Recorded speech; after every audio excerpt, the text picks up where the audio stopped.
27वीं आईनी तरमीम के ज़रिए 6-7 ऐसे बड़े नुकात हैं जिसके ऊपर जब तक एक सियासी तस्फिया ना हो जाए तो बाज़ मामलात के ऊपर तनाज़ा जो है कौमी सतह के ऊपर परेशानी का बायस बन सकता है। गो हुकूमत इस वक्त इस पोजीशन में है कि वो सेम पेज की वजह से या एक हाइब्रिड मॉडल की वजह से कौमी असम्बली और सेनेट दोनों जगहों से नंबर्स पूरे हैं या नहीं है इस बहस में जाए बगैर। वैसे नंबर भी उनके पास कौमी असम्बली में पूरे हैं और सेनेट के अंदर 3 जो कम है वो पूरे कर लेंगे आसानी से, तो वो पास करवा लेंगे, वो उनके पास इशू नहीं आएगा। लेकिन उसके अंदर इशू ये है कि आईनी अदालत का क़याम है, आर्टिकल 243 के अंदर तरमीम है, NFC अवार्ड को रिव्यू करना है, यकसा निसाब तालीम है, पॉपुलेशन कंट्रोल के ऊपर इकदाम है और इसी तरीके से एग्जेक्टिव मैजिस्ट्रेसी उसका दोबारा से आगाज़ है। किसी ज़माने में ख़त्म किया था हमने एग्जेक्टिव को और जुडिशरी को अलहदा से किया था, लेकिन अब दोबारा हम कह रहे हैं कि नहीं, एग्जेक्टिव को अंदर से दोबारा से इंगेज करना है। तो ये कुछ ऐसे मुतनाज़ा इसमें से 1-2 नुकात बन सकते हैं मुमकिन तौर पर जो कौमी सतह पर परेशानी का बायस बन सकते हैं। हो सकता है सारे नुकात ही बड़े अच्छे हों,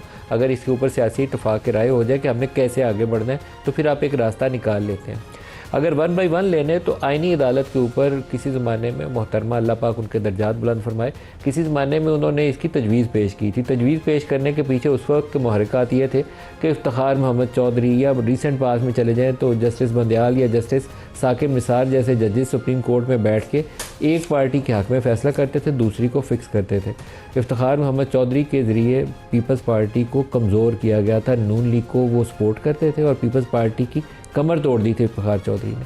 साकिब निसार आए तो साकिब निसार ने PMLN की कमर तोड़ी और PTI को तवाना किया। यही काम जस्टिस बंदयाल ने किया। तो उसको बेहतर करने के लिए मोहतरमा की ये तजवीज़ थी कि एक आईनी अदालत होनी चाहिए जहाँ कॉन्स्टिट्यूशनल जो डिस्प्यूट्स हैं वो वहाँ पर जाए और बाकी जो सुप्रीम कोर्ट ऑफ पाकिस्तान है बाकी सारे मामलात के ऊपर वो फ़ैसला करे। लेकिन अब हम उससे बहुत आगे जा चुके हैं।